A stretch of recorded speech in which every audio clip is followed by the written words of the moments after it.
கர்த்தருடைய நாமத்துக்கு ஸ்தோத்திரம் உண்டாவதாக. இயேசு தன்னை ஒரு இடத்திலும் அவர் சொன்னது கிடையாது. ஆனால் இங்கே பார்த்தீங்கள் என்றால் தன்னுடைய சீசர்களுக்கு அவர் இங்கே வெளிப்படுத்துகிறதை நீங்கள் பார்க்கலாம்.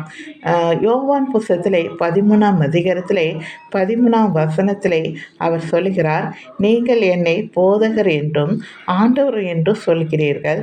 நீங்கள் சொல்லுகிறது சரியே.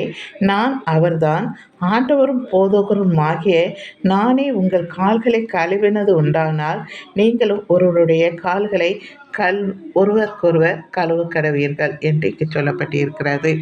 பிறகு யோவான் புஸ்தகத்திலே 1ஆம் அதிகாரத்திலே 1லிருந்து நீங்கள் 5 வரைக்கும் வாசித்து பார்த்தீர்கள் என்றால், ஆதியிலே வார்த்தை இருந்தது, அந்த வார்த்தை தேவனிடத்தில் இருந்தது, அந்த வார்த்தை தேவனாய் இருந்தது, அவர் ஆதியிலே தேவனோடு இருந்தார், சகலமும் அவர் மூலமாய் உண்டாயிற்று, உண்டானது ஒன்றும் அவராலே அல்லாமல் உண்டாகவில்லை, அவருக்குள் ஜீவன் இருந்தது, அந்த ஜீவன் மனுஷருக்கு ஒளியாய் இருந்தது, அந்த ஒளி இருளிலே பிரகாசிக்கிறது, இருளானது அதை பற்றி கொள்ளவில்லை என்று இங்கே சொல்லப்பட்டு இருக்கிறது. எனக்கு அன்பானவர்களை, தேவன் சொல்லுகிறார், நானே வழியும் சத்தியும் ஜீவனுமாய் இருக்கிறேன் என்று, நானும் பிதாவும் ஒன்றாய் இருக்கிறோம் என்று, என்னை கண்டவர்கள் பிதாவை கண்டீர்கள் என்று சொல்லப்பட்டு இருக்கிறது.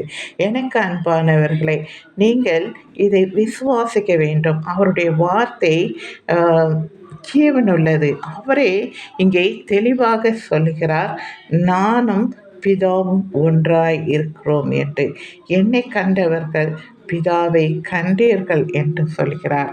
நீங்கள் இதை விசுவாசிங்கள். இயேசு கிறிஸ்துவே மெய்யான தெய்வம் என்று. நன்றி.